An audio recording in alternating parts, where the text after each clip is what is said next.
Армысыздар, құрметті қазақ елі. Ұлы даланың жеті қыры бағдарламасы аясында аң стилі Қазақстан Республикасының тұңғыш президенті Нұрсұлтан Әбішұлы Назарбаев мақаласы бойынша ақпараттық бейнеролигімізді бастауға рұқсат етіңіздер.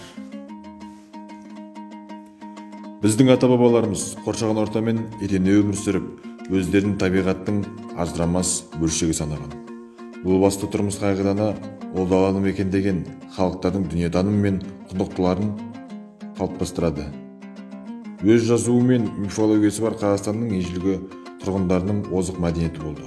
Олардың мұрасының жарқын көрінісі, көркем болмысы мен рухани байлығының айшықтық белгісі аң стилі өнері.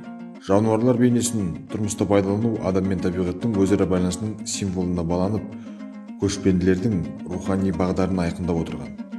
Олар жыртқыштардың негізінен мысық тұқымдас аңдарын суретін көбірек қолданған. Егемен Қазақстанның символының бірі жергілікті жануарлар әлемді сирек кездесетін тұрапты текті қар барысы екені кездейсоқ емес. Бұл ретте аң стилі бабаларымыздың айрықша жоғарғы өндірістік тәжірибесі болғанын көрсетеді. Олар боялап кескендеуді, металмен жұмыс істеудің техникасын, соның ішінде мыс пен қоладан балқымалар жасаудың және құймалар құюдың, жайма алатын дайындаудың күрделі әдістерін жақсы меңгерген. Жалпы аң стилі феномені әлемдегі өнердің биік белестердің бірі саналады. Елбасы Нұрсұлтан Назарбаевтың ұлы даланың жеті қыры мақаласында. Аң стилін үш кезеңге бөлуге болады. Біздің заманымызға дейін 7-8 ғасырларда архаикалық кезең. Жануарлардың өзара үйлесімділігін сақтай алмай, қозғалмайтын бейнеде кескендеуі.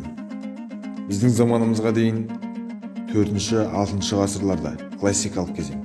Жануарлардың өзара үйлесімділігін сақтап, қозғалыста реалистік түрде бейнелеу. Біздің заманымызға дейін 1-3 ғасырларда біртіндеп құлдырау кезең. Жануарлардың сұлбасын бейнелеу, жекелеген элементтердің өрнекке ауысуы, құстың тұмсығы, мүйізі және тағы да басқасы. Аң стилі өнері дәстүрімен сақтар алдағы Азия мен Иранға жасаған жорықтарда танысты. Осы жерлерден сақтарға өмір ағашы дейтін арыстан бейнесі тарады. Бұл ұғым жергілікті жануарлар мен аң құстардың жылқы, қой, түйе, бұғы, ақбөкен, барыс, жолбарыс, бүркіт, қасқыр, қоян бейнелеріне ауысты. Осымен, құрметті қазақ елі, ұлы даланың жеті қыры бағдарламасы аясында аң стилі Қазақстан Республикасының тұңғыш президенті Нұрсұлтан Әбішұлы Назарбаев мақаласы бойынша ақпараттық бейнеролигімізді аяқтауға рұқсат етіңіздер. Сау, саламатты болыңыздар.